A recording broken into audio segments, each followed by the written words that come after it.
Olá, meus amigos do Grupo Espírita Missionários da Luz. É um prazer estar aqui novamente, né, para falar com vocês. Dessa vez, uma temática extra, que eu acho bastante interessante para gente conversar, que está lá no livro Os Prazeres da Alma, do Espírito Hamed, né, psicografia do Francisco do Espírito Santo. É um livro que, um tempo atrás, quando ele foi lançado, ele, eles se tornaram muito famosos, que tem Os Prazeres da Alma e As Dores da Alma. São dois livros, né? E são interessantíssimos, tanto para quem gosta da parte evangélica, da parte doutrinária e da parte psicológica. Eles são livros que vão fundo, cada livro que a gente vai ler, cada página que a gente vai ler desse livro, cada capítulo ali, parece que está dando uma bufetada na gente, né? E aí a gente vai aprendendo muito com eles, muito mesmo.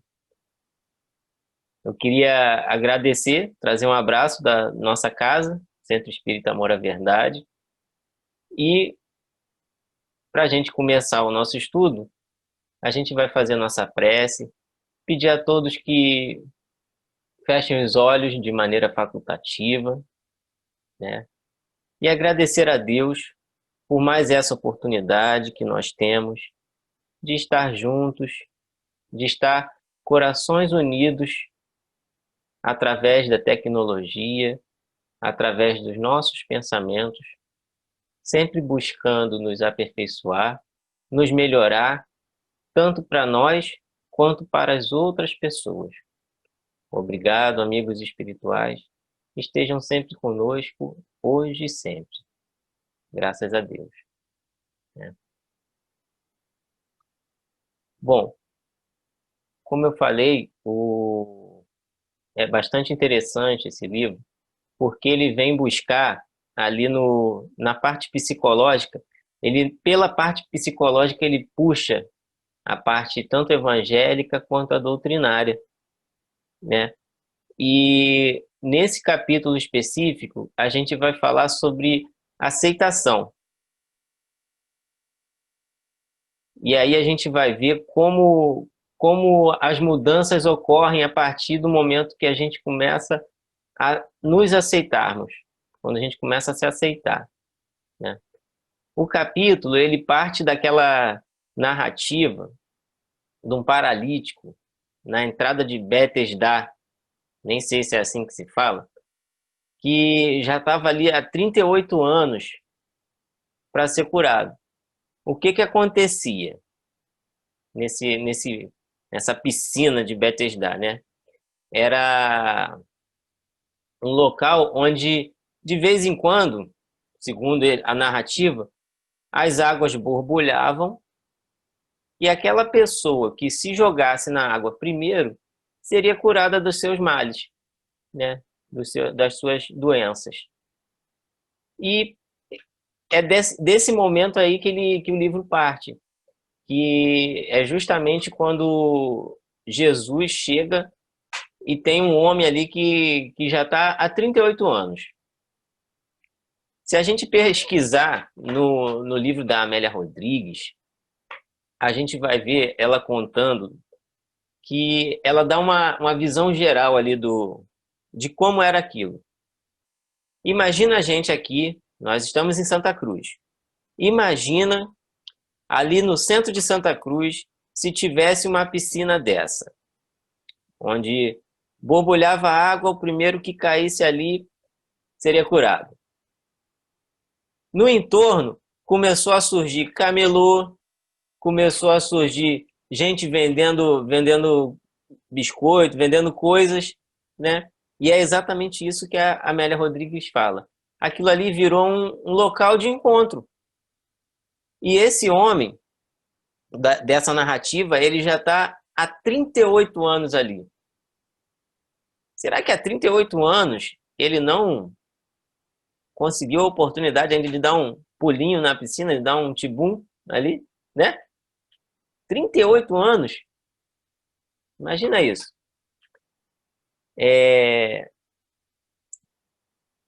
Ele mesmo fala, quando Jesus questiona ele, ele fala assim, Mestre, eu estou aqui há 38 anos, nunca consigo chegar na frente porque eu sou paralítico. Eu estou falando com as minhas palavras. Eu sou paralítico, então sempre alguém chega primeiro. Eu fico pensando, se eu sou um paralítico, consigo pelo menos me movimentar de forma lenta. Há 38 anos, eu já ia ficar ali na beirinha. Qualquer coisinha, eu pum, caía para o lado. Borbulhou, pum, caía para o lado, né? Então a gente vai cair naquela coisa do desculpismo, né? A gente tem muito essa coisa do desculpismo, que a gente sempre dá quando a gente não quer partir para uma modificação. Será que esse homem ia querer sair daquela... Ele está ali 38 anos. Será que ele queria largar todo aquele contexto? Porque as pessoas pediam dinheiro ali, né? Essas pessoas... Ali era um lugar de grande circulação de gente. É um lugar que acontecia fenômeno. Então, tinha comerciante, tinha gente pedindo dinheiro, esse cara estava ali, ele pedia dinheiro. É o desculpismo, né? Por quanto tempo nós estamos na mesma situação e a gente não quer sair, a gente não muda? A gente vai ver isso até hoje. Pessoas que só reclamam de tudo, pessoas que ficam estagnadas, acomodadas mesmo. E o tempo vai passando. Quando vê, já passou os 38 anos, né? 38 anos é uma existência. Já deu tempo de você se formar na faculdade, já deu tempo de, né? Deu tempo de ter filho, tem gente que já tem até neto com 38 anos, né? A gente sempre vai ter resposta para tudo, mas nem sempre essas respostas elas suprem as nossas necessidades reais. O homem falou para Jesus ali: "Ah, eu não consigo mergulhar". Então a gente precisa saber o que realmente nós precisamos para responder adequadamente, sem transformar em desculpa para não fazer aquela coisa que a gente precisa. E Jesus, nessa passagem, continuando a passagem ali, quando Jesus passa e pergunta para o homem, vê o homem ali, ele pergunta para ele. E ele fala: não quer ser curado? Queres ser curado? Né? E essa é a grande oportunidade que a gente quer durante toda a nossa vida, né? Nossa vida aqui de espírito de errante, de espírito ainda muito endividado, o que a gente mais quer? Que as coisas cheguem tudo de mão beijada, né? E Jesus chega e dá isso de mão beijada para o homem. Queres ser curado? É o que a grande maioria espera, né? A gente sofre, a gente passa por milhares de dificuldades, a gente reclama, mas a gente não busca. Mas a gente quer ali de mão beijada. E no primeiro aperto, a gente coloca a culpa em alguém. E foi exatamente isso que aconteceu. A gente vai ver mais para frente na passagem, né? Nesse texto.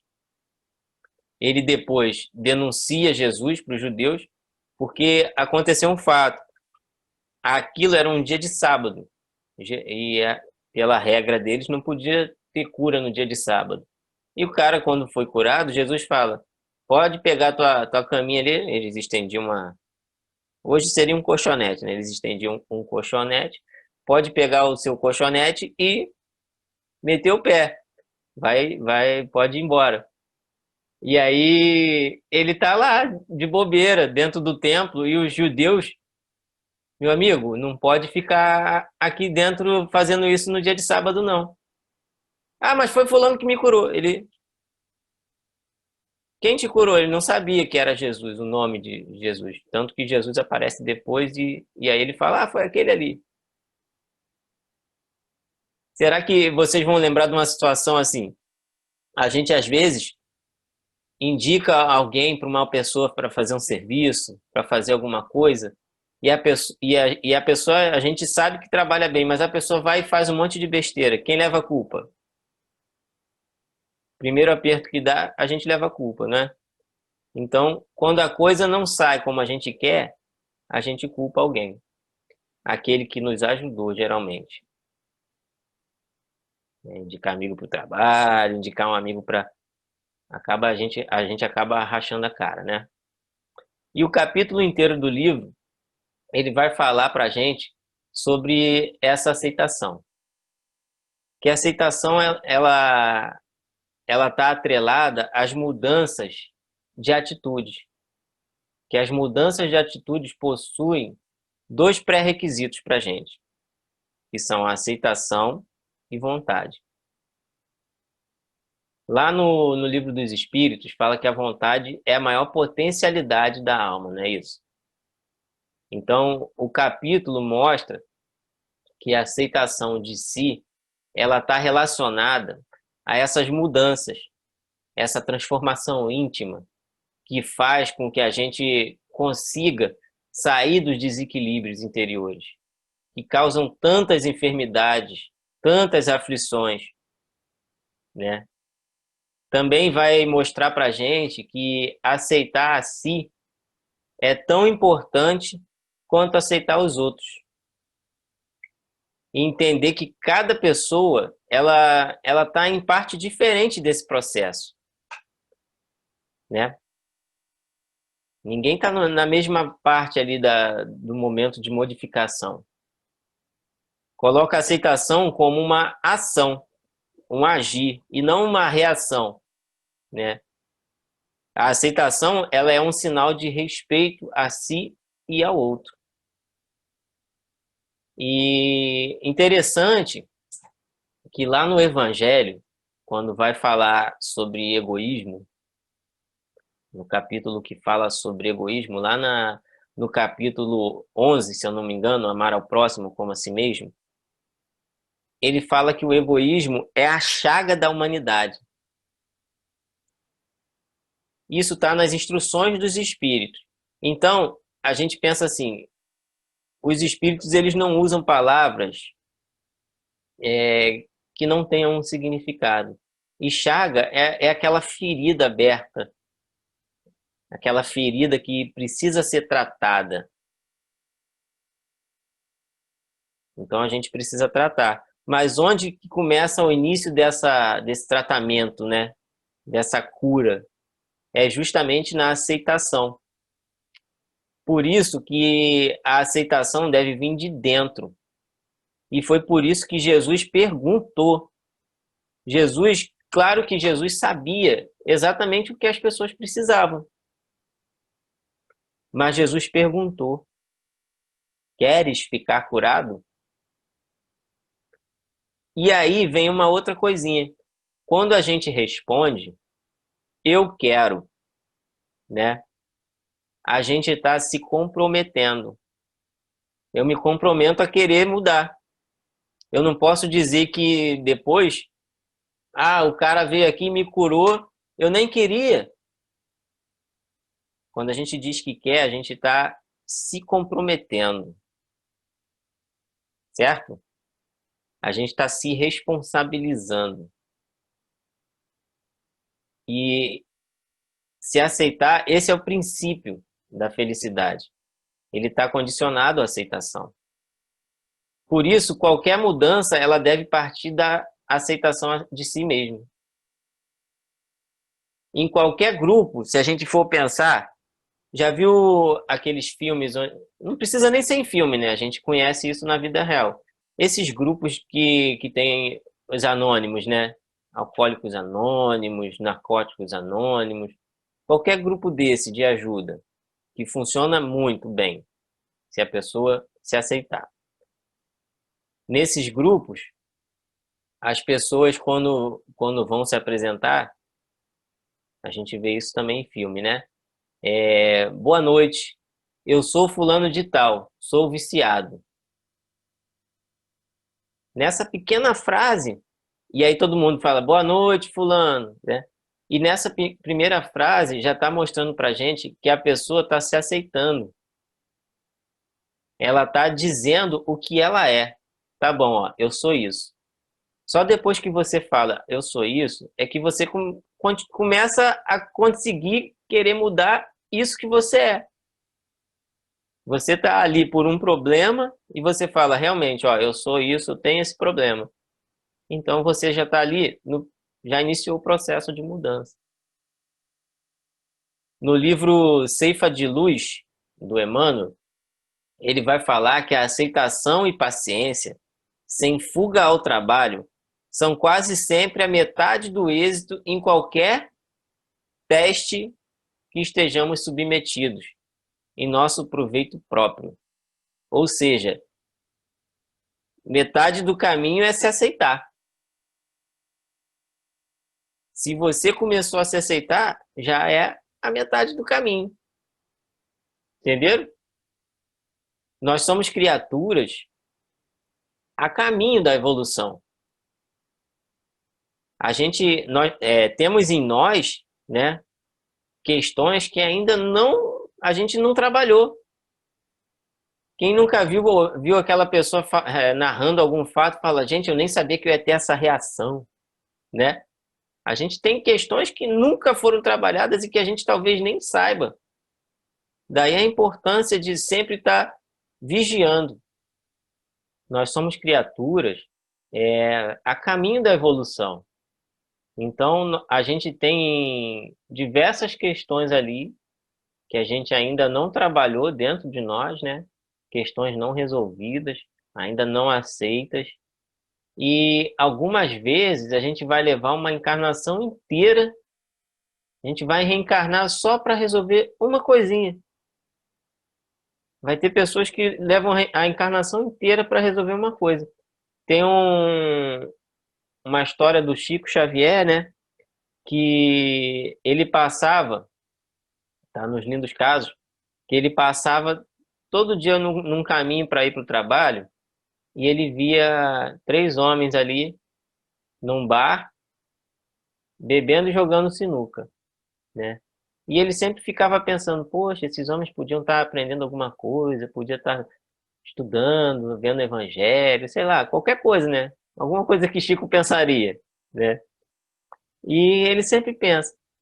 Um dia ele passou e pensou isso, e Emmanuel aparece para ele. Você sabe quem são esses homens? Esses homens, numa existência anterior, eles assaltavam diligências e matavam todo mundo que estava na diligência. Hoje eles conseguem ficar só ali bebendo e jogando sinuca.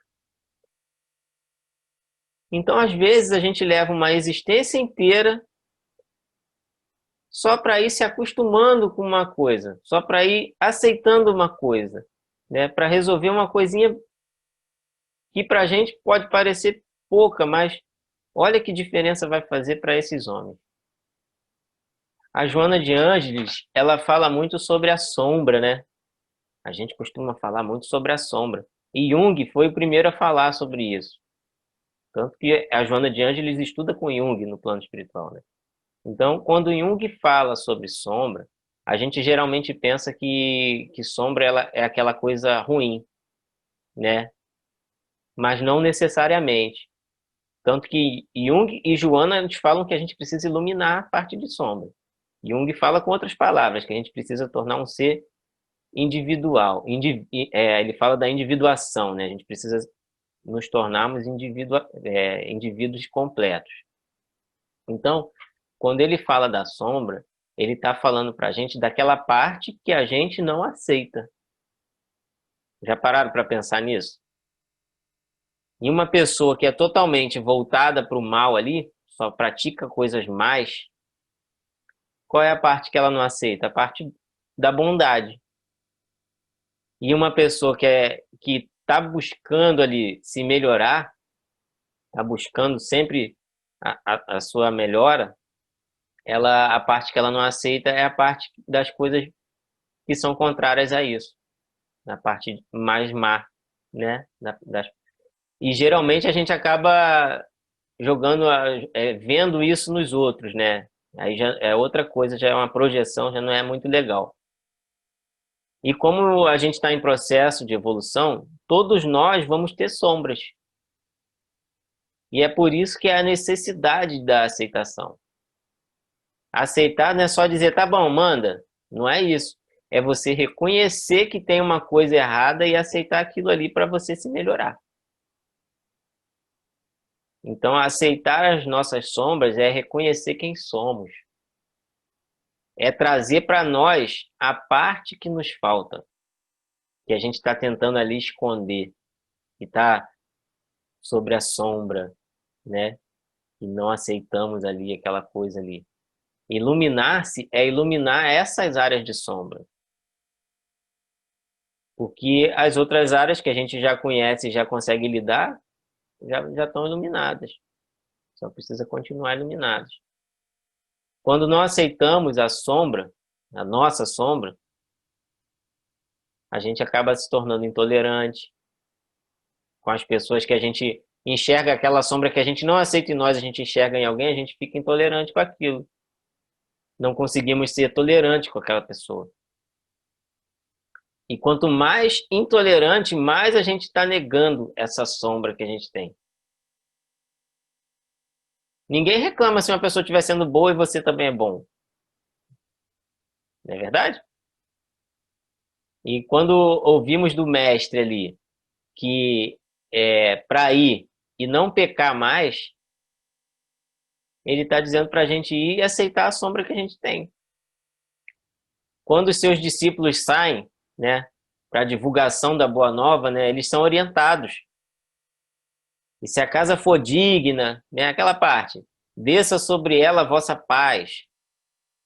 Mas se não for digna, torne para vós a vossa paz. E se ninguém vos receber, nem escutar as vossas palavras, saindo daquela casa ou cidade, sacudi o pó dos vossos pés, né? Então, quando ele fala, torne para vós a vossa paz, é uma lição de aceitação do outro também. E aí a gente, dentro dessa coisa toda de aceitação, a gente vai ver que a gente precisa se aceitar para começar o nosso processo de modificação e desfazer todas essas dificuldades que a gente tem, os descontroles que a gente acaba tendo, né, os desequilíbrios. Ele vai falar nesse capítulo muito sobre desequilíbrio causado por não aceitar-se. Eu lembrei de uma história, porque não é só a gente se aceitar, a gente tem que aceitar o que vem de fora também. A gente tem que aceitar as coisas que acontecem com a gente também, que às vezes está acontecendo ali para a nossa própria modificação. Não sei se todos aqui vão conhecer o Arnaldo Rocha. O Arnaldo Rocha, ele era o marido da Meimei, né? Da Irma de Castro, que é o espírito Meimei. E ela acabou desencarnando bem cedo. Eles eram recém-casados e ela desencarnou bem cedo. E ele estava naquele desespero, naquele sofrimento, andando na rua. Se a gente procurar no YouTube, a gente vai ver como ele conheceu Chico Xavier. Chico Xavier, ele esbarrou, deu uma trombada com o Chico Xavier e, Chico já foi fazendo carinho nele. E ele era um cara brabo, lutador de jiu-jitsu, né? Ele fala isso, que ele era um cara nervoso, lutador de jiu-jitsu. E ninguém ia passar a mão na cabeça dele assim sem sair no tapa. Só que ele não faz nada com o Chico. E Chico fala alguma coisa sobre a esposa dele. E por que eu estou contando a história? Mais à frente, quando ele vai ao encontro de Chico, ele recebe uma mensagem da Meimei. O Arnaldo ele não estava nesse processo de aceitar o que estava acontecendo com ele. E aí é um exemplo de aceitação das coisas externas, né? E muitas vezes é por nossas atitudes anteriores. Mas é um processo de aceitação de fora também. Esse processo de aceitação vem de dentro para fora e de fora para dentro. A gente precisa se aceitar tanto quanto a gente precisa aceitar o que nos chega, né? E quando a Meimei aparece a primeira vez para ele, em psicofonia, né, quando fala a primeira vez com ele, a primeira mensagem que ela dá é bastante conhecida no nosso meio, porque ela já virou uma música do GAN, né, do Grupo Arte Nascente, confia sempre. E na mensagem vai estar assim: não percas a tua fé entre as sombras do mundo. Ainda que os teus pés estejam sangrando, segue para a frente, erguendo-a por luz celeste acima de ti mesmo. Crê e trabalha. Esforça-te no bem e espera com paciência. Tudo passa, tudo se renova na terra, mas o que vem do céu permanecerá. De todos os infelizes, os mais desditosos são os que perderam a confiança em Deus e em si mesmos, porque o maior infortúnio é sofrer a privação da fé e prosseguir vivendo. Eleva, pois, o teu olhar e caminha. Luta e serve. Aprende e adianta-te. Brilha a alvorada além da noite. Hoje é possível que a tempestade te amarfanhe o coração e te atormente o ideal, aguilhoando-te com a aflição ou ameaçando-te com a morte. Não te esqueças, porém, de que amanhã será outro dia. Ela deixa essa mensagem, né, para o Arnaldo, bastante emocionante essa mensagem, e é mais interessante que é a primeira mensagem que ele recebe. E depois disso, Arnaldo passa a aceitar tudo que está acontecendo com ele. E o mais importante, depois que ele passa a se aceitar, ele se torna espírita, ele se torna amigo particular de Chico, mais de 50 anos trabalhando como dirigente da reunião mediúnica de Chico. Eu fico aqui pensando o que seria de nós a partir do momento que a gente começar a aceitar as nossas dificuldades, aceitar as coisas que acontecem com a gente, tanto as nossas dificuldades internas, quanto as coisas de fora.